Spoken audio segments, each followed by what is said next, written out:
Look, I'm not gonna bury the lead here. The answer is kinda yeah. I mean, that's what happens when your main character is a literal pedophile.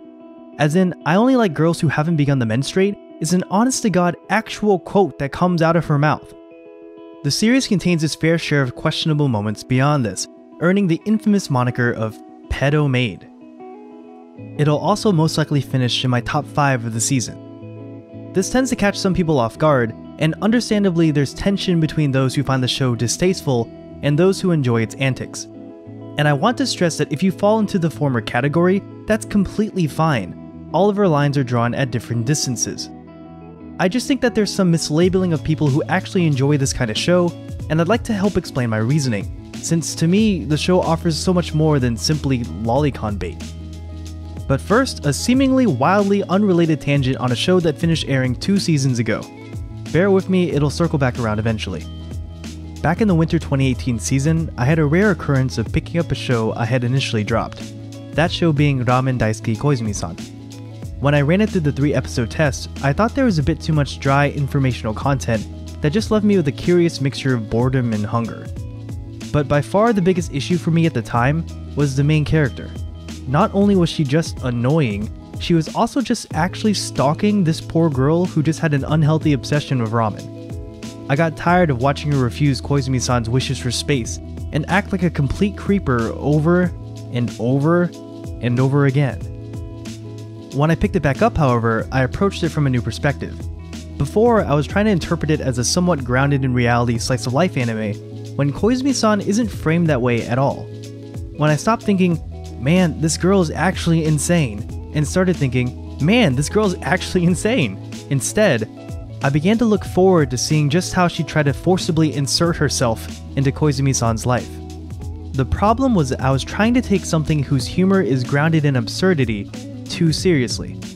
There's differing levels of suspension of disbelief, and mine was tuned just a bit too pointed towards normal. Part of what makes anime so great is that it can be so out there, and I forgot that this applies to school slice of life shows as well, at least if Nichijou and Slow Start have anything to say about that. You probably see what I'm getting at. Pedo Maid is so hilarious to me because it's so brazen and irreverent, and it's very clear that the show is meant to be taken as seriously as, I don't know, a tsundere who says that they don't really like you that way, baka. I mean, our main character is an ex-JSDF ripped-to-all-hell pedophile maid that rocks an eye patch and that does things like hide in bathtubs, hang glides to schools, and kidnaps little girls to take them on surprise camping trips.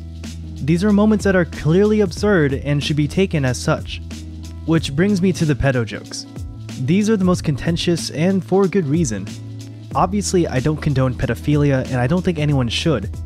However, I want to make the point that you can find something abhorrent and funny at the same time. That's the entire point of dark comedy.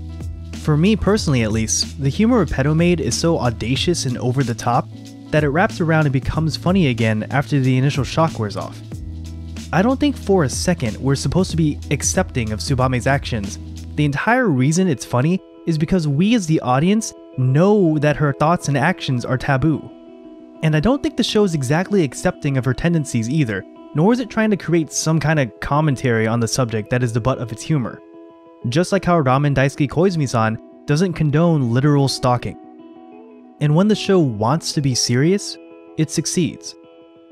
The shift in tone is immediate and noticeable, and at the base of Uzumade is a very human story about loss, grief, and taking new steps forward. I won't pretend that this is some insightful realization, the show almost beats you over the head with it. But what I want to focus on is just how quickly it frame shifts from the absurdist comedy that populates the other 80% of the show. In the first episode, when Misha screams at Tsubame to get away from her, she simply says, "Okay," and immediately gives her some space. She realizes that she's reached an actual boundary and lets off, giving Misha some breathing room, just like how any responsible adult should be treating a child.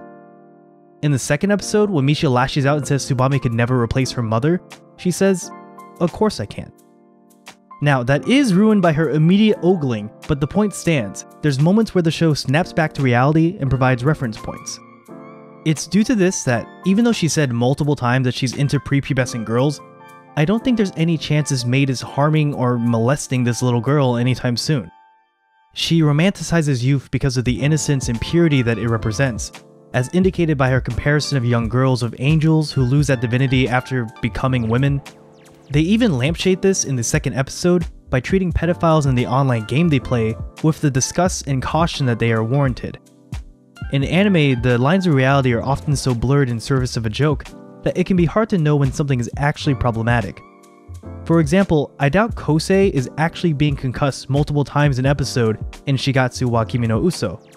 But Uzume does a good job of setting lines, so when this crazy maid commits a felony by kidnapping this poor girl up a mountain, the viewer knows from past experience that if Misha wanted out of the situation, then Tsubame would respect that. Then there's the miscellaneous stuff, like how Uzume is somehow among the most well-animated shows of the season, alongside big names like Kyoto Animation's Tsurune. It's obvious that Dogokobo are putting their all into this, showing that even with staff changes, they're some of the best when it comes to character acting. More evidence of their effort can be seen if one takes a look at the original source material. Despite the questionable and problematic premise, the most fanservice we get is of rock-hard abs rather than lolicon bait. I can't really say the same for the original manga. This just goes to show that the adaptation is a deliberate undertaking, and shows like K-On! Show us just how adaptations can overcome their source's shortcomings. So there you go, I've somehow ended up attempting to defend a show that stars a pedo maid, even though things like Gaku and Babysitters left a bad taste in my mouth. Not only does this absurdist black humor appeal to me, I'm eager to see Misha break out of her shell and steadily come to terms with her circumstances. The setup feels close to Hinamatsuri or Dragon Maid in that regard. Once again, I stress that this show is not for everyone, and if you're in that camp, obviously that's completely fine. Where everyone draws their lines is different, and many people won't feel comfortable with the show's more problematic elements. But I'm just tired of being accused of celebrating or attempting to downplay these problematic elements as someone who likes the show, as if there's no possible reason one would. Thanks for watching, and be sure to like and subscribe for more content. And of course, if anything I said is wrong, I'm sorry. I must have stuttered.